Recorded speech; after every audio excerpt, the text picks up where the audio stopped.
오늘의 말씀은 우리들이 어떠한 존재인지에 대해서 잘 설명을 해주고 있죠. 저희들이 예전에는 어떤 사람이었고 지금은 우리가 어떤 사람이 됐는지에 대해서 잘 이야기를 해줍니다. 오늘의 말씀을 통해서 저희들이 기억할 건 우리들의 가치가 어떠한 가치를 갖고 있는 존재라는 것이에요. 사람들이 세상을 살아가는데 많은 사람들이 있습니다. 그리고 나름대로의 많은 노력과 수고를 통해서 자기들이 원하는 삶을 살아가기 위해서 노력을 하죠. 근데 좀 더 나은 삶을 살아가는 사람들의 어떤 특징을 보게 되면 자신이 갖고 있는 자신의 어떤 가치에 대한 자신 스스로에 대한 부분을 귀하게 생각하는 사람들이라는 거예요. 이거는 한편으로 자기의 애적이 너무 자기만을 사랑하고 자기만을 좋아하고 뭐 이러한 것을 얘기하는 것이 아니라 내가 갖고 있는 나의 모습, 자신의 어떤 존재를 인정할 수 있는 그러한 모습을 갖고 있는 거죠. 자기를 인정하는 사람은 자기가 갖고 있는 그 부족함을 통해서 무엇인가 많은 것을 만들어갈 수 있는 힘을 갖고 있는 사람입니다. 근데 자기의 어떤 가치를 너무 안 좋게 생각을 하게 되면 무엇인가를 할 수 있는 것이 아무것도 없는 것처럼 남들이 갖고 있는 좋은 것만을 부러워하고 남들이 갖고 있는 어떤 것만을 한탄하는, 나에겐 그런 것이 없는 것에 대해서 힘들어하고 어려워하는 그런 모습을 갖고 있는 거죠. 그러다 보니까 어떤 발전하는 데 있어서 한계를 갖고 있습니다. 저희들이 알고 있는 예수 그리스도도 이 땅에 계셨을 때의 모습을 보게 되면 이사야는 예수님에 대해서 아주 정확하게 표현을 해주고 있잖아요. 그는 고음 모양도 없고 풍채도 없어 흠모할 만한 아름다움이 없었다라고 이야기를 합니다. 그러니까 지금처럼 외모 지상주의적인 삶을 살아가는 이 시대에 만약에 예수님이 오셨다 그러면 그때보다 더 배척을 당하지 않으셨을까라는 생각도 해봅니다. 그만큼 지금은 외모에 대한 부분들이 아주 크게 자리 잡고 있는 부분이죠. 그래서 외모가 조금 괜찮으면 나름대로 뭔가 자신의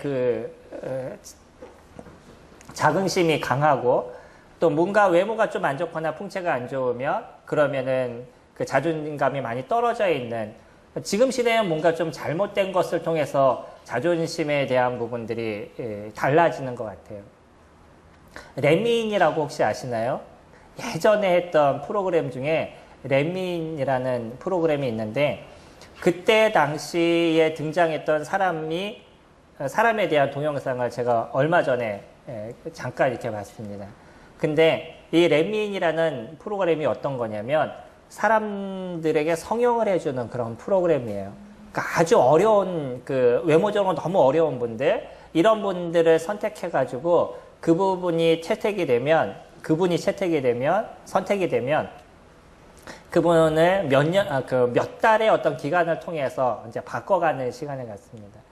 근데 이분은 그냥 이렇게 보면 참 어려웠겠다. 고등학교 생활이나 중학교 생활을 할 때 진짜 어려웠겠다라고 싶었던 게 턱이 이만큼 나오셔가지고요. 그래서 이가 면을 씹을 수 없는 이예요. 어느 정도인지 생각하시나요? 그러니까 이가 위하고 아랫니가 맞지를 않아서 너무 이렇게 앞으로 자라와가지고 위하고 아랫니가 맞아지지 않아서 면이 안 씹혀요. 얼마나 힘들겠어요. 그러니까 친구들은 옆에서 이 외모에 대해서 자꾸 놀리고 뭐 이러한 삶을 살았습니다. 그래도 다행이었던 게 뭐냐면 이 친구가 그것 때문에 너무나 자기를 힘들어하거나 어려워하지 않았다는 거예요. 남들이 야, 너 그 턱 갖고 드릴로 뭐 좀 뚫어봐라 뭐 이렇게 얘기할 정도로, 바닥에 뭐 구멍 좀 뚫어봐라 뭐 이렇게 얘기하면 얼마나 마음에 상처가 되겠어요. 근데 그래? 그럼 내가 어디 뚫을까? 뭐 이렇게 이렇게 얘기하면서 받아치는. 그러나 얼마나 힘들었겠어요. 그의 마음 가운데. 또 그래서 성형을 좀 하고 싶어도, 아니면 조금 자기의 어떤 외모를 고치고 싶어도 경제적인 부분 때문에 그것을 이룰 수 없고, 더 어려웠던 건 뭐냐면 자기의 동생이 아주 소아마비인데 소아마비 중에서도 아주 가장 힘든 소아마비. 예. 이제 그러한 어떤 가정의 모습이었습니다. 근데 이분이 렛민의 선택에 대해서 나중에 바뀌어가게 되니까 완전히 다른 사람이 돼버렸어요. 그러니까 수술이 잘 된 사람 중에 한 사람입니다. 여러 사람들 중에서도. 거기는 다른 데보다도 조금 잘해주는 곳이라고 생각해요. 왜냐하면 TV에 나오니까 의사들도 좋은 의사들을 선택하게 되고 의사들 스스로도 이것이 잘 되느냐 못 되느냐에 따라서 자기 명성이 달려 있는 거니까 더 열심히 했겠죠. 완전히 다른 사람이 됐습니다. 문제가 뭐냐면 예전에 그렇게 힘들어했던 사람들이 이분이 얼굴이 바뀌니까 완전히 호감형으로 바뀌었다는 거예요. 자기하고 상관없이 밖에서 보는 사람들이 자기를 대하는 태도가 180도 변했다는 거죠. 이게 지금 시대의 사람들입니다. 어떤 외모에 대한 것을 통해서 그 사람의 모든 것을 판단해 나가는 거죠. 이런 시대 속에서 과연 우리에게 있어서의 그 가치, 내 자신에 대한 가치를 우리 스스로가 어떻게 정하고 있느냐는 거예요. 다른 사람이 나를 정해주는 가치가 아니라 내가 나를 보는 어떤 가치의 모습입니다. 이런 가치를 내가 바르게 알게 됐었을 때 나에 대한 자긍심이 높아지고 내가 세상을 살아가는 힘이 강한 힘을 가질 수가 있다는 거죠. 근데 더 놀라운 건 뭐냐면 주님이 우리를 보시는 모습이 어떠냐는 거예요. 이거에 따라서 우리들의 모습은 변해가야 된다는 겁니다. 다른 사람이 나를 보는 거에 따라서 내가 어떤 자존감이 높아지거나 낮아지는 것이 아니라 하나님이 나를 보는 데 있어서의 나의 모습에 따라서 나의 자존감이 어떻게 변하고 있냐는 거예요. 그것이 우리가 이 세상을 살아가는 데서 진정한 힘이 되어져 가고 있습니다. 6절에 보시면 성경에 기록되었으되 보라 내가 택한 보배로운 모퉁이 돌을 시온에 두노니 그를 믿는 자는 부끄러움을 당하지 아니하리라 하셨으니 그러므로 믿는 너희에게는 보배이나 믿지 않는 자에게는 건축자의 버린 그 돌이 모퉁이의 머릿돌이 되고 또한 부딪히는 돌과 걸려 넘어지게 하는 바위가 되었다 하였으니 그들이 말씀을 순종하지 아니므로 넘어지나 이는 그들을 이렇게 정하신 것이라 라고 얘기를 해요. 두 부류를 이야기합니다. 한 부류는 모퉁이 돌에 대해서 그것을 어떻게 인정하느냐에 그것을 믿고 그 마음 가운데 구주로 영접한 사람, 이 모퉁이 돌의 소중함을 아는 사람과 그러지 못한 사람들의 모습이에요. 예수 그리스도 그분을 얘기할 때는 주님이 자신을 표현할 때 그렇게 얘기합니다. 건축자의 버린 돌을 하나님께서는 모퉁이 돌을 만드셨다. 여기에 있는 말씀하고 좀 다르게 복음서에서는 그렇게 표현하고 있어요. 한번 생각해 보셔요. 건축을 하시는 분들이 여러 가지 건축 자재들이 있습니다. 근데 이 건축 자재들 중에 돌멩이가 있어요. 돌멩이도 건축 자재로 쓰고 있는 거죠. 근데 이 돌멩이조차도 건축 자재로 쓰기에 그분이 부족하다라고 생각하니까 버린 돌인 거예요. 그 돌을 이야기하고 있습니다. 근데 하나님께서는 그 돌을 들여다 무엇으로 쓰셨냐면 건물에 모퉁이 돌로 쓰셨다는 거예요. 모퉁이 돌은 건물을 지탱하고 있는 가장 중요한 그 기둥, 그 기둥의 밑에 받쳐주고 있는 돌이에요. 그러니까 이 돌이 어떤 돌이 받쳐지냐에 따라 가지고 건물이 나중에 흔들릴 수도 있고 부서질 수도 있는 겁니다. 보이지는 않지만 그러나 이 돌이 아주 단단하고 튼튼한 돌이 세워지면 그 건물은 잘 세워져 가는 거예요. 근데 그런 돌이 안 좋은 돌이라든지 작은 돌이라든지 부서지는 돌이라 그러면 나중에 건물이 흔들리게 되고 넘어지고 나중에 부서질 수 있는 부분이 생겨가는 거죠. 요즘 호주에도 그런 일이 있다고 그러는데 점점 이 세계의 어떤 그 기후로 말미암아 많은 문제들이 발생하고 있습니다. 호주에도 여러 산사태나 이런 부분들이 발생해서 그랬는지 해변가에 지어놓은 아주 멋있는 집들이 있었는데 그 절벽들이 막 깎여 나와가지고 집들이 무너져 나가요. 요즘 세계적으로 많은 일들이 발생하고 있습니다. 그러니까 그가 만약에 그 밑에 반석 위에서 집을 지었다 그러면 그건 무너지지 않았겠죠. 근데 그 집안이 제대로 되어 있지 않으니까 나중에 그 집이 무너져 버리는 거예요. 예수 그리스도를 이야기하실 때 그렇게 얘기하십니다. 사람들이 볼 때 아무 쓰잘데없는 그런 돌과 같았다는 것이에요. 오죽했으면 건축을 할 때 거기에도 쓸 수 없는 돌멩이였다는 거예요. 근데 하나님은 그 돌을 갖다 가장 소중하게 사용하셨다는 거죠. 그것이 예수 그리스도 그분이십니다. 근데 나중에 이 돌의 소중함을 알고 그 돌 안에 속한 사람들은 하나님께서 이 돌을 보배로 만드셨듯이 너희들도 보배로 내가 인정한다. 이렇게 얘기하시는 거죠. 6절의 말씀이 그러죠. 보라 내가 택한 보배로운 모퉁이 돌을 시온에 두노니 그를 믿는 자는 부끄러움을 당하지 아니하리라 하셨으니 그러므로 믿는 너희에게는 보배이나 그 예수 그리스도를 그 믿는 자들에게는 그 예수 그리스도 그분이 우리에게 보배가 된다는 거예요. 그러니까 우리 안에 무엇을 품는 인생을 우리가 살아가냐면 참된 보배를 품는 인생을 저희들이 살아가게 되는 거예요. 세상에 많은 사람들은 그것이 아무것도 아니라고 그러고 버리고 쓸데없는 것이라고 얘기를 하지만 그러나 하나님은 그것을 보배로 만드셨고요. 우리는 그 보배를 품은 인생을 저희들이 살아가고 있다는 것이죠. 이것이 예수 그리스도를 믿은 사람들의 모습입니다. 이 땅에 많은 사람들이 얼마나 힘들고 어려운 인생을 살아가는지 외모 지상주의적인 인생과 아니면 물질 지상주의적인 이런 인생에서 돈 많은 사람이 세상을 지배하고 권력을 갖고 있는 사람들이 세상을 지배하고 아니면 잘생긴 사람들이 세상을 지배하는 이런 시대를 우리가 살아가고 있는데 근데 하나님은 그것을 외모로 보시는 것이 아니라 진정한 믿음을 통해서 우리를 보시는 삶을 우리가 살아가게 하신다는 거예요. 그리고 우리를 통해서 하나님이 우리를 보실 때 무엇이라고 얘기하냐면 우리를 보배로운 존재다라고 표현하시는 거예요. 그럼 우리 자체를 저희들이 알게 됐었을 때 세상의 사람들이 나를 어떻게 판단하고 그 사람들이 나를 어떻게 이야기하든 그것과 상관없이 하나님이 나를 보시는 모습으로 우리는 인생을 살아가게 된다는 거죠. 저희들이 갖고 있는 능력이 좀 부족해도 상관이 없을 겁니다. 성도님들이 갖고 있는 외모가 조금 부족해도 상관이 없을 거예요. 아니면 물질적인 것이 저희들에게 있어서 조금 부족해도 그거는 상관이 없을 겁니다. 무엇이 우리에게 있어서 진짜 소중한 것이냐면 하나님이 우리를 어떻게 보시냐는 거예요. 그리고 우리는 어디에 속해 있냐는 것이죠. 저희가 보배이신 그분을 믿고 그분 안에 속해 있는 것이냐 그러지 않는 것이냐. 그러니까 우리에게서 진짜 중요한 것은 우리가 누구와 함께하는 인생을 살아가고 있냐는 거예요. 사무엘 상에는 아비가일이라는 한 여인이 등장합니다. 아시나요? 아비가일이라고.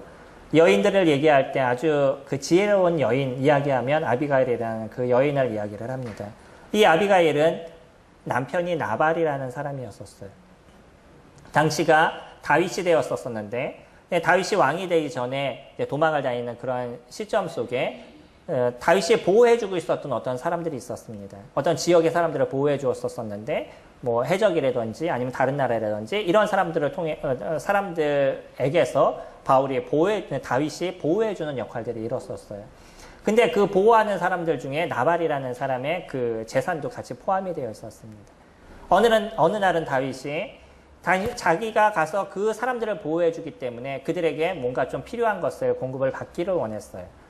이 자신들이 데리고 다니는 사람들의 먹는 것을 조금 공급을 받기를 원했는데 나발이라는 사람이 난 다윗이라는 사람 모른다. 그가 누군데 내가 갖고 있는 걸 그들에게 줘야 되냐라고 막 역정을 냈었죠. 그 얘기를 그의 아내였던 아비가일이 들었었습니다. 그리고 나서는 얼른 그 얘기를 듣자마자 필요한 그 음식들을 싸가지고 그리고 다윗에게 달려가죠. 그리고 나서 죄송하다고 잘못했다고 우리 남편이 몰라서 그런 일을 이뤘다고 얘기하면서 그 물질을 다윗에게 드립니다. 다윗이 그 얘기를 듣고서는 그 아내가 갖고 있었던 지혜로운 부분들, 그 지혜를 참 귀하게 생각했고 이것으로 인해서 나발을 치러 가려고 그러다가 죽이러 가려고 그러다가 거기서 다리를 멈추게 되죠. 근데 이 소식을 들었던 나발은 오히려 놀래가지고 급체해서 죽음을 당하게 됩니다. 이 이후로 이 아비가일은 누구와 함께하는 인생을 살았냐면 다윗의 아내로서 인생을 살아가게 되죠. 나중엔 다윗의 아내가 됩니다. 이 아비가일이 갖고 있었던 모습은 누구에게 속했느냐에 따라가지고 그의 인생의 모습이 완전히 변하게 되는 거죠. 나발에게 속했었을 때 그의 한계인 삶을 그가 살아가게 되지만 나중에 다윗과 함께하게 됐었을 때 다윗의 아내로서 한 나라에 통치하는 자로서 보필자로서 그의 인생을 살아가게 되는 거죠. 우리에게 있어서 중요한 거는 내가 누구에게 속해 있느냐는 것이에요. 내가 갖고 있는 능력이 얼마나다, 내가 갖고 있는 힘이 얼마만큼이다, 이것이 더 중요한 것이 아니라 나를 지키시고 보호하시고 함께 하시는 그분이 누구시냐는 거예요. 그분에 대한 크심과 그분에 대한 놀라우심을 내가 안다 그러면 내 삶의 어떤 작은 것들, 내가 갖고 있는 부족한 것들, 그것이 나를 억누르거나 나로 인해서 힘들게 하지 않는다는 겁니다. 저희들을 향해서 얘기할 때 이렇게 얘기하십니다. 9절에 보시면 그러나 너희는 택하신 족속이요 왕같은 제사장들이요 거룩한 나라요 그의 백성된 그의 소유된 백성이니 이는 너희를 어두운 데서 불러내어 그의 기이한 빛에 들어가게 하시니에 아름다운 선포하게 하려 하심이라. 너희가 전에는 백성이 아니더니 이제는 하나님의 백성이요 전에는 긍휼을 얻지 못하였더니 이제는 긍휼을 얻은 자다. 누구에게 긍휼을 얻었어요? 하나님께 긍휼을 얻은 자이잖아요. 이스라엘 사람들 중에서 제사장들은요, 어떤 사람만 제사장이 될 수 있었죠? 레위 사람들만 제사장이 될 수 있었습니다. 레위 사람들 중에서도 누가 될 수 있었죠? 아론의 자손들만 될 수 있었습니다. 아무나 될 수 있었던 것이 아니에요. 그 레위 계통 중에서도 아론의 후손들만 제사장이 될 수 있었어요. 그리고 그 속에서만 누가 나올 수 있었냐면 대제사장이 나올 수 있었습니다.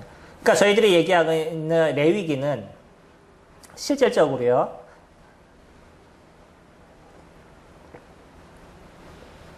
레위인들이 어떠한 삶을 살아라, 레위인들은 어떠한 일을 해야 된다라고 얘기하는 레위인들에 대한 이야기가 아니라 제사장들이 해야 될 일에 대해서 적혀있는 제사장에 대한 얘기예요. 더 정확하게 하면 제사장기라고 얘기하는 게 확실할 것입니다. 그래서 레위기를 쭉 보시면 제사장들이 어떻게 살아가는지, 제사장들은 어떤 일을 하는지에 대해서 잘 나와져 있어요. 제사장들의 삶이 어떤 거였죠? 그들은 자신의 기업이 없었습니다. 무엇이 기업이었냐면 제사를 지내면서 그 제사를 드리기 위해서 온 분들이 드리는 물질들, 그런 것을 갖고 살았어요. 그들이 갖고 있는 어떤 재산을 드리기 위한, 아는 일을 통해서 무엇인가 얻기 위한 그런 삶을 그들은 살아가지 않았습니다. 누구가 공급하는 인생을 살았냐면 하나님께서 주시는 것을 받는 인생을 살았었어요. 그것이 제사장들의 삶이었었습니다. 제사장들이 살아가는 나이를 보면요, 그들이 언제서부터 그런 일들이 일어났냐면 25세부터 50세까지입니다. 그러면 그 전까지는 제사장이 어떻게 삶을 살아가는지, 어떤 일을 하는지 배워가는 시간들을 가졌다 그러면 그 이후에부터는 그런 일들을 행하는 모습들이 되어져 가겠죠. 제사장은 그런 존재입니다. 누구만 가능했냐면 이스라엘 족속이었어요. 그 중에서도 레위 족속이어야 됐습니다. 이스라엘 백성이었던 거고 레위 족속이어야 됐던 거고, 그 중에서도 아론의 자손만이 선택된 사람만이 그 제사장의 역할들을 이뤄갈 수 있었다는 거예요. 근데 하나님이 우리를 누구라고 부르시냐면 왕같은 제사장이다 라고 부르신다는 거예요. 저희들 모두에게 그 제사를 하나님께 드리는 그 제사의 직분을 맡기셨다는 것이에요. 그거는 전심 일꾼이라든지 아니면 형제라든지 뭐 이런 어떤 특정한 몇몇 사람들을 통해서 그 일을 하시는 것이 아니라 모든 사람들을 통해서 주님께서 그 일들을 이뤄 가신다는 거예요. 믿는 모든 사람들, 그 모든 사람들을 왕같은 제사장이다라고 이야기를 합니다. 근데 때로는 저희들이 이것을 잘못 생각할 때가 있어요. 이 제사장의 역할이 내가 교회에서 뭔가 내 목소리를 내고 교회에서 내 어떤 부분들을 말하고, 그러니까 내가 말하는 대로 무엇인가 움직여져야 되고 뭐 이런 것을 제사장이라고 생각하는 경우가 있습니다. 제사장이 하는 일이 무엇이죠? 하나님께 예배드리는 자들이 제사장이 드린 것이죠. 제사장은 하나님께 드리는 삶을 살아가는 존재들인 겁니다. 우리는 그런 일들을 이뤄가는 것이에요. 그러니까 이거는 어떤 한두 사람의 모습으로 주님 앞에 드리는 제사가 이루어지는 것이 아니라 모든 성도님들이 각자 해야 될 그 직분이 있고 해야 될 일들이 있다는 거예요. 그런 일들이 잘 만들어지게 됐었을 때 우리가 드리는 그 제사의 예배가 주님 앞에 아름답게 드려질 것이고, 그것이 주님 앞에 온전함의 모습으로 나타나게 될 것입니다. 이건 형제만이 이루어지는 것이 아니에요. 자녀님들 각자의 모습에서도 나에게 주어진 제사장의 그 직분의 일들이 있다는 것이에요.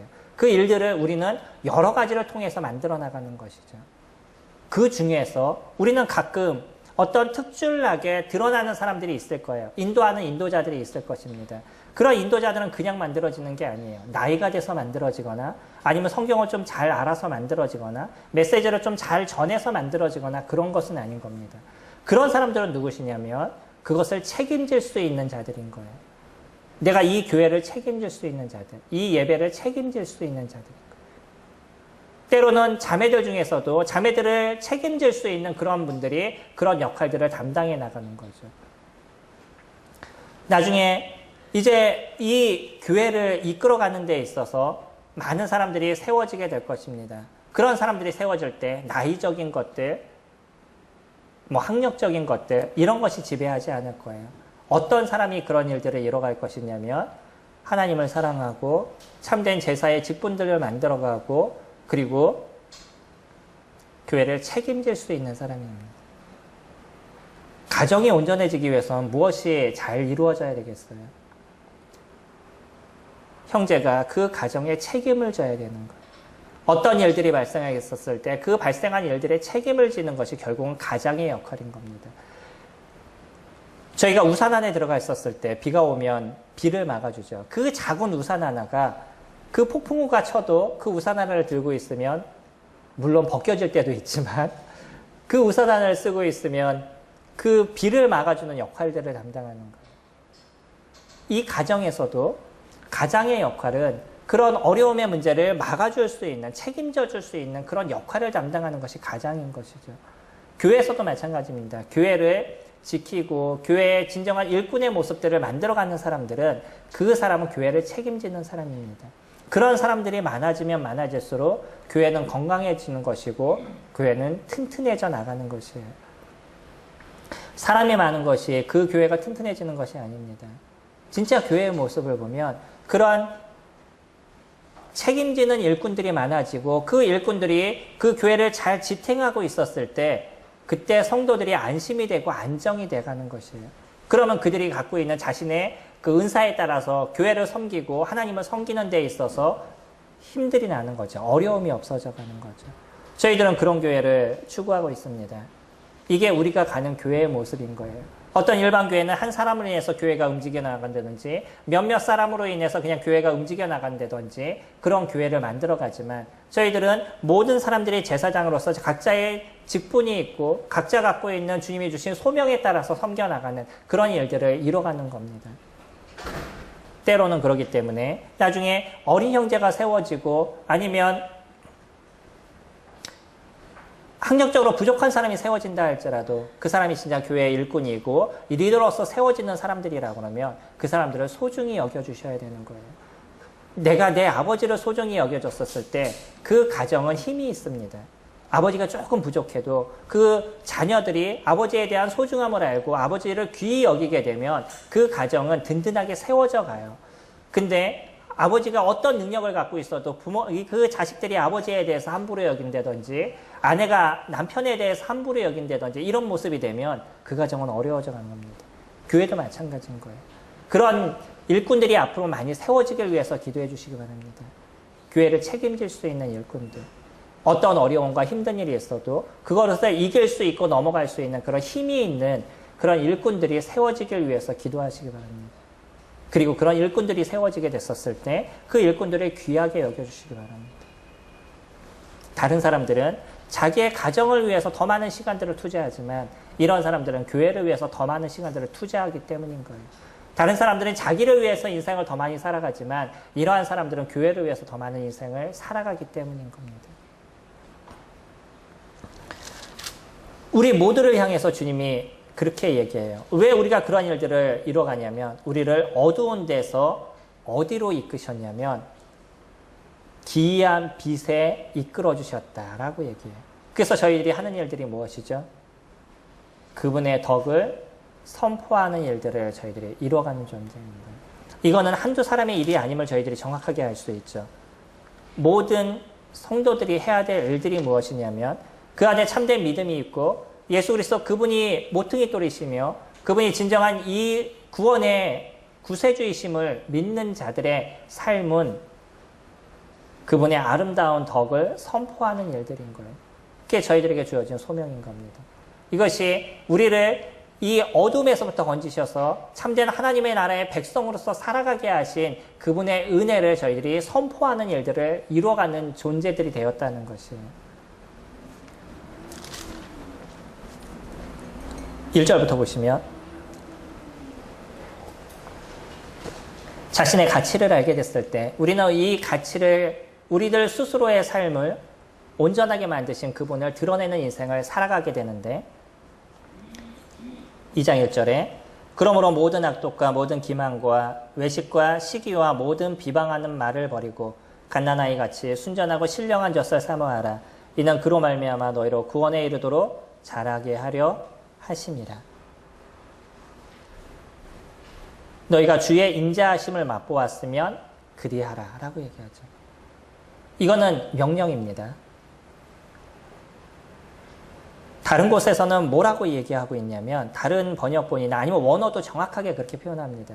거기서 뭐라고 얘기하냐면 당신이 주의 인자하심을 맛보지 않았습니까? 라고 의문형으로 딱 끝나요.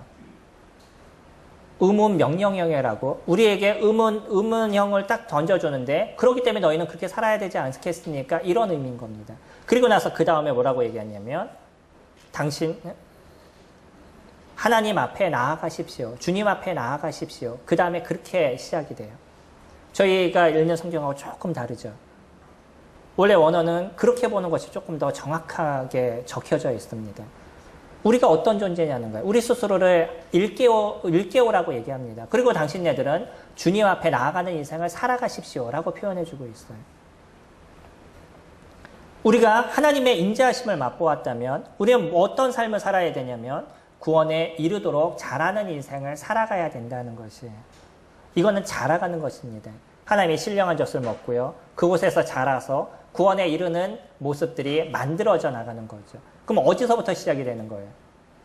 신령한 젖을 먹는 것부터 시작이 되는 거죠. 여기서 신령한 젖은 우리가 아는 것처럼 하나님의 말씀을 이야기하고 있습니다. 하나님의 말씀이 저희들을 변화시키고 저희들을 바꿔가는 인생을 만들어간다는 거죠. 그러니까 제일 먼저 우리가 해야 될 일들이 무엇이냐면 신령한 젖을 사모하는 인생을 우리가 살아가느냐는 거예요. 하나님의 말씀을 내가 진짜 사모하는 인생을 살아가느냐. 이것이 믿는 크리스찬들이 가야 될 첫 번째 길인 거죠. 하나님의 말씀을 듣지 않아요. 먹지 않아요. 그에 따라 살아가지 않아요. 그렇다면 우리들이 어떻게 커갈 수 있겠어요? 때로는 그런 사람들을 보지 않나요? 등치는 많이 커졌는데 근데 생각이 자라지 않는 사람들. 세상에 많은 어떤 지식이라든지 우리가 살아가야 된 기본적인 것을 습득하지 않는 것들. 우리는 우리의 나이에 맞게 살아가는 것이 가장 아름답게 살아가는 인생의 모습입니다. 10대는 10대와 같아야 돼요. 20대는 20대와 같아야 되는 거고 30대는 30대와 같아야 되는 거.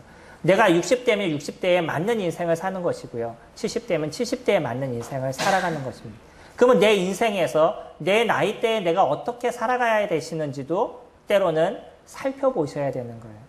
대부분의 사람들은 어느 때를 살아가려고 노력하냐면 다 20대를 살아가려고 노력합니다. 30대가 돼도 20대가 되고 싶어하고 40대가 되고 20대가 되고 싶어하고 50대가 돼도 20대가 되고 싶어해요. 이게 모든 사람이 갖고 있는 기본적인 생각입니다. 자꾸 과거를 회상하고 나의 모습이 어떤 좋았을 때만 가장 예쁘고 가장 아름다웠을 때 그때만 추억하면서 인생을 살아가요. 그거는 지금의 나를 버리는 삶이 되는 거죠. 나는 지금의 모습인 겁니다. 내가 이것이 현실을 살아가는 사람들의 모습이에요. 그래서 내 모습이 거기에 맞는 인생을 살아가야 되는 거예요. 제가 어렸을 때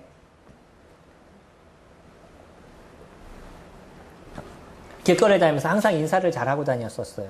어른들이 저를 향해서 뭐라고 얘기했냐면 애늙은이다라고 표현했었어요. 당시에는 되게 좋은 얘기인 줄 알았죠. 근데 따지고 보면 10대에 맞는 인생을 살아가지 않았다. 인사의 모습이 아니라 제가 살아가는 기본적인 패턴이었던 거예요. 10대에 맞는 삶을 살아가지 않았어요. 아기들은요. 아기들에 맞는 인생을 살아가는 겁니다. 때로는 떠들고 울고 뭐 이런 것이 아이들의 모습인 것이죠. 해야 될 것과 하지 말아야 될 것을 잡아주는 건 어른들이 해야 되는 거지만 그 아이들의 모습은 자기의 있는 생각을 그냥 표출하는 거예요. 때로는 울음을 통해서 아니면 자기가 갖고 있는 그 세상에서 그냥 뛰어노는 그 아이들한테 영어를 가르치는 뭔가 조기 교육도 다 좋지만 아이들에게서 제일 좋은 거는 그 나이대에 맞게 뛰어노는 거잖아요. 그때 건강하게 자라는 거거든요. 그 나이대들에 맞는 것이 있습니다. 10대는 10대에 맞는 것들. 근데 그 아이에게 20대, 30대의 삶을 살아가라 그러면 그 아이의 인생은 힘들어지고 어려워져 가는 것이에요. 내가 만약에 40대를 살아가는데 계속적으로 20대를 꿈꾸는 인생을 살아가면 그거는 잘못된 인생을 살아가거든요. 그거에 맞는 인생을 살아가야 되는 거예요. 그렇기 때문에 내가 몸이 커지고 키가 커지면 커지는 만큼 그만큼의 지식이 습득이 되고 그의 인생에 맞는 삶을 살아가 줘야 되는 거죠. 우리가 주님 앞에 들어왔어요. 그리고 점점 시간이 지나면서 나는 연수가 점점 많아져요. 근데 거기에 맞는 내 믿음의 연수를 맞춰가는 인생을 살아가느냐. 이건 진짜 중요한 것이죠. 우리가 인생을 살아갈 때도 내가 몸이 커져가면 그 커진 만큼의 삶을 살아가야 되는 것처럼 믿음의 안에서의 삶도 내가 연수가 늘어나면 늘어날수록 그 늘어난 것에 맞는 인생을 살아가야 돼요. 그게 가장 아름다움의 삶을 저희가 만들어가는 거죠. 그래서 무엇이 우리를 키워져 가는 거냐면 내가 하나님의 말씀을 어떻게 습득하느냐는 것이에요. 그리고 그 말씀을 통해서 내가 오늘은 어떻게 살아가느냐는 거예요. 그 인생을 끊임없이 살아가게 될 때 우리는 점점 커져가는 모습들이 되어져 갑니다. 하나님의 말씀을 잘 아셔야 됩니다. 근데 더 중요한 건 뭐라고요? 그 말씀이 나를 움직이냐는 것이에요. 그 말씀을 적용하는 인생을 내가 살아가고 있느냐는 거예요. 그것이 나에게 적용이 되지 않으면 나는 자꾸 그 말씀을 듣고 어디를 보게 되냐면 딴 사람을 보게 되는 거죠. 그러니까 그 위에 있는 모습들이 드러나게 됩니다. 악독, 기만, 외식, 시기, 비방. 이건 믿지 않는 사람들의 어떤 특징이에요. 근데 말씀이 나를 적용시키지 못하면 오히려 그것이 다른 사람을 비방하게 되는 것이고 오히려 다른 사람을 시기하게 되는 것이고 다른 사람에게 대해서 악한 말을 자꾸 던지게 되는 거예요. 왜 이렇게 살지? 저 사람은 왜 이러지? 왜 이래야 되는데 저렇게 하지? 하는 얘기는 쉽게 던지지만 막상 내 삶에 대한 것은 나는 보지를 않아요. 나는 커가지 않아요. 내 머리는 커졌는데 내 몸은 커지지 않는 거예요.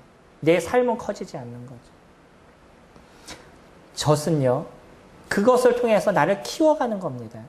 내가 그냥 먹는 것으로 끌고 아는 것으로 끝나는 것이 아니라 나의 그 육체를 키워가는 모습들을 만들어 가져야 돼요.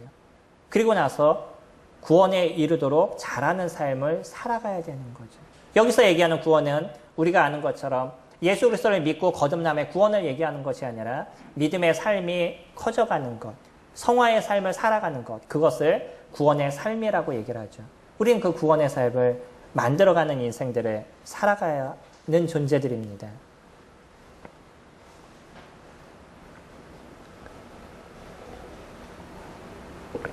이런 사람들이 어떤 사람들이냐면 5절에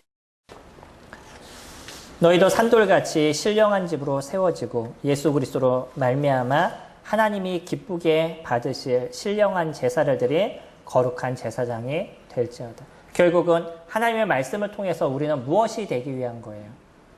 우리들의 성장에서 결국은 거룩한 제사장으로 자라나는 것입니다. 많은 사람들이 제사장의 직분을 주님께서 저희들에게 주셨습니다. 이거는 모든 사람에게 주신 직분이에요.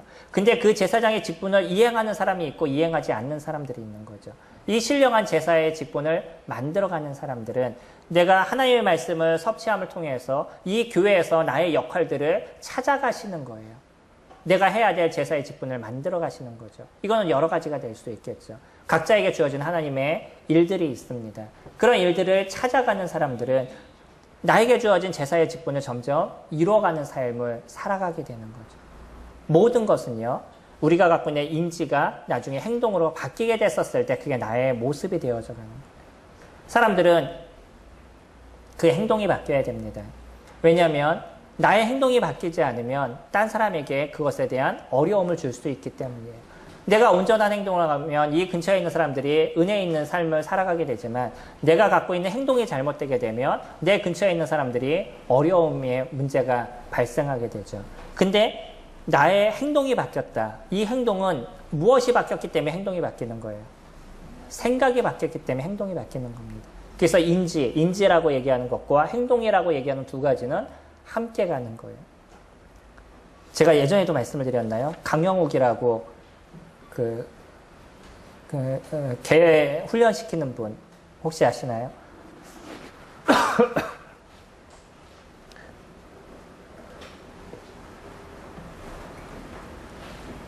요즘 가끔 그런 동영상을 제가 보는데 아주 무서운 강아지도요. 사람을 막 물어가지고 나중에는 이 주인들이 안락사를 시키려고 데려가려고 그랬었어요. 너무 사랑스러운 개인데 그런데 얘가 너무 사람들을 물어대니까 결국은 주인들이 할 수 있는 것, 이건 도저히 안 되겠다. 그래서 안락사를 시키러 보내려고 그러다가 마지막으로 이제 이 강영욱 씨하고 어떻게 연결이 돼서 이 강영욱 씨가 가서 훈련을 시키는 거예요. 근데 이 사람 저 사람 막무는 그런 개인데도 그 개에 대한 습성을 정확하게 알고 그 개를 훈련시키니까 변하는 모습이 나타나더라고요. 아주 단순합니다. 뭐냐면 그 강아지가 하고 있는 잘못된 행동은 못하게 만드는 거예요. 잘못된 행동이 나오면 그에게 어떤 보상을 주질 않아요. 근데 이 강아지가 옳은 행동을 하면, 그러니까 조용히 하고 자리에 앉아있고 뭐 이런 행동을 하면 그때 가서 먹이를 줘요. 그러면 강아지의 생각이 이것이 옳은 거구나라고 생각이 변하는 거예요. 개들을 훈련시키는 건 아주 단순합니다. 보통 우리가 심리학에서 배울 때 조건적 조건 형성이라고 얘기를 하거든요. 어떤 조건을 줘서 다른 어떤 그 문제를 바꿔간다는 거예요. 간단하게 얘기를 하면. 이걸 행동치료라고 얘기를 하는데 그 강아지들은 대부분 행동치료로 그 강아지를 바꿔갑니다. 어떤 보상이 나에게 있었을 때 내 모습이 변해가는 거예요. 성도님들, 기도를 통해서 하나님께서 주시는 보상을 받아보셨나요? 하나님께서 나의 인생에서 어떻게 이끌어 가시는지를 보셨나요? 우리는 기도하지 않으므로 하나님께서 주시는 보상을 받지 못하면 또 주님을 섬김을 통해 가지고 이 섬김을 통해서 베푸시는 하나님의 은혜를 내가 알아가지 못하면 그것의 그 의미를 자꾸 모르는 인생을 살아가요. 오히려 세상에서 조금 내가 노력한 무엇인가를 쉽게 받는데 하나님 안에서 그것이 잘 이루어지지 않는다라고 생각하니까 나는 자꾸 보상을 세상에서 받는다라고 생각하는 거죠. 그러니까 자꾸 그쪽에 마음을 두는 거예요. 주님이 충분하게 우리를 보상하십니다. 그리고 그 보상은 그냥 이루어지는 것이 아니에요. 어려움과 때로는 아픔의 문제를 통과할 수 있는 힘을 우리가 갖게 됐었을 때 만들어져 가는 거예요. 하나의 강아지도요. 그런 힘듦의 그 훈련을 통해서 조금 더 온전한 모습으로 만들어져 나가는 것처럼 우리들조차도 하나님의 말씀을 통해서 나의 잘못된 행동을 바꾸고 나의 어떤 언어 생활을 바꾸고 나의 인지 생활을 바꾸게 됐었을 때 그때 내가 좀 더 나은 모습으로 만들어져 가고 그 속에서 하나님께서 주시는 보상을 저희들이 누리는 인생을 살아가게 되는 거죠. 악독, 기만, 외식, 시기 한번 잘 생각해 보셔요. 이것이 얼마나 우리들의 입술에서 쉽게 튀어져 나오는 것이고 만약에 내가 그것을 입술로 얘기하지 않아도 우리들의 마음에서 얼마나 이런 것들이 많이 발생하고 나타나고 있는지 왜 믿지 않는 사람들의 어떤 특징들 아니면 믿지 않았었을 때 해왔던 그런 삶의 모습들을 이와 같은 말을 중심으로 이야기하고 있냐는 거예요. 그건 우리들의 생각이라는 거예요. 이건 인지라는 거예요. 우리가 갖고 있는 기본적인 삶의 생각들 그것을 이야기하고 있습니다. 그것을 바꾸라는 거예요. 무엇으로요? 신령한 젖, 하나님의 말씀으로. 저희들은 산돌이라고 표현하고 있습니다. 그래서 오늘 저희 주제를 산돌로 살아가기라고 이렇게 정했는데 성도님들이 산돌로서 살아가는 모습들을 더 아름답게 만들어 가셔야 되는 거예요. 이 산돌은 그냥 이루어지는 것이 아니라 예수 그리스도의 죽으심을 통해서 만들어진 것입니다. 우리는 그분을 믿음을 통해서 그분의 안에 속한 자가 된 것이고 그분과 함께하는 인생을 살아가게 되는 거예요. 그래서 하나님이 우리를 보실 때도 뭐라고 얘기하시냐면 보배다라고 얘기하시는 거죠. 예전에 인도의 사업 중에 가장 큰 사업, 가장은 아니겠고요. 큰 사업 중에 하나가 다이아몬드 사업입니다. 인도가 다이아몬드가 그렇게 많이 나온다고 그러더라고요. 근데 처음에 어떤 분이 인도를 갔는데 아이들이 그냥 다이아몬드를 갖고 놀았었어요. 그러니까 이분은 그거를 먹는 걸 주고 그걸 받았어. 그리고서는 이제 부를 많이 축적했겠죠. 지금은 이제 인도에서도 그걸 잘 알고 그 다이아몬드 사업을 잘 이뤄가는 걸로 알고 있습니다. 가치를 모르면요, 다이아몬드도 돌처럼 보이는 거예요. 그거 돌을 줬는데 먹을 거 줬어요. 그 사람 입장에서 얼마나 신나요. 나는 돌을 줬는데 저 사람이 먹을 거를 줘요. 근데 그 가치를 모르니까 그 중요한 거를 못 쓰고 있는 거죠. 저희들도요, 저희들의 가치는 다이아몬드보다 더 좋은 하나님께서 얘기하는 산돌이라고 얘기하십니다. 세상에 많은 죽은 돌이 있는데 우리를 산돌로 만드셨다는 거예요. 그리고 그 하나님의 우리를 만드신 그 아름다움을 통해서 우리는 이 세상을 살아가고 하나님께서 만드신 이 아름다운 교회를 이루어가는 인생을 저희들이 살아가요. 하나의 벽돌이 쌓여졌을 때 아름다운 집이 탄생되는 것처럼 우리 각자의 모습이 잘 쌓여지게 됐었을 때, 산돌로서 우리가 잘 쌓여지게 됐었을 때 이 교회는 아름다움의 모습들을 만들어 갈 겁니다. 이건 한두 사람의 모습으로 이루어지는 것이 아니라 우리 성도님 각자가 갖고 있는 자기의 은사를 사용하시고 자기 각자가 갖고 있는 하나님의 그 독특함을 사용하시게 됐었을 때 이 교회가 아름답게 만들어져 갈 거예요. 물론 아까 말씀드린 것처럼 이 교회를 이끄는 어떤 인도자들은 이 교회를 진정한 책임을 짓는 사람들로 만들어져 갈 겁니다. 목소리가 높은 사람이 아니에요. 나이가 많은 사람이 아닙니다. 어떤 사람이냐면 교회를 책임질 수 있는 사람이에요. 자기의 어려움을 이겨가면서도 교회를 책임질 수 있는 사람들. 그런 사람들이 나중에 인도자로 세워져 가야 될 거예요. 그렇게 교회가 만들어지면 이 교회는 아름다운 모습들이 될 것이고 어떤 사단의 괴계나 세상에 어떤 흔들림의 모습들이 있다 할지라도 그곳에서 흔들리지 않는 튼튼함을 이뤄가게 될 겁니다. 다이아몬드가요. 채취한 그대로 쓰지 않는 거 아시죠? 가공해야 되는 거 아시죠? 저희들도 마찬가지죠. 우리는 산돌로서 주님께서 만들어주셨어요. 거기서 우리는 점점 하나님의 손에서 이 세공자의 손에서 가공되어 나가는 시간들을 가져가는 겁니다. 이게 하나님의 말씀을 통해서 나의 어떤 예전에 갖고 있었던 잘못된 습성, 내 안에 있는 어떤 죄성들 이런 것들을 하나씩 버려가는 그런 인생을 살아가는 거예요. 그러면서 원석으로 만들어져 아름다운 그 보석으로 만들어져 나가는 거죠. 성도님들의 이 산돌로서의 가치를 깊게 생각하시기 바랍니다. 그리고 나 자신을 소중하게 여기시기 바랍니다. 세상에 어떤 사람들이 나를 어렵게 본다 할지라도 하나님은 나를 가장 아름답게 보시고 가장 소중하게 보시는 거예요. 그러나 거기서 끝나는 것이 아니라 아름답게 가꿔지기를 원하시는 거죠. 그래서 주님 앞에 쓰시기에 주님이 씻으시기에 좋은 그런 모습이 되기를 원하시는 거예요. 어떤 사람은요. 주님으로 인해서 거듭남에 있어서 그 원석의 모습으로 그냥 인생을 끝나는 분이 있을 것이고 어떤 사람은 조금 더 가공이 되다 힘들어서 포기하는 사람이 있을 것이고 어떤 사람은 힘들지만 꾸준히 하나님의 말씀으로 양육을 받고 그 하나님을 통해서 변화의 삶을 살아서 온전하게 하나님 앞에 드려지는 인생을 살아가는 사람들이 있을 겁니다. 우리 모든 성도님들이 그런 모습들이 되셨으면 좋겠습니다. 그래서 하나님의 말씀으로 우리들의 지성이 바뀌고 우리들의 인성이 바뀌어서 하나님께서 원하시는 거룩한 제사장, 이 거룩한 제사장의 모습으로 변해가는 저와 성도님들이 되시기를 소망합니다.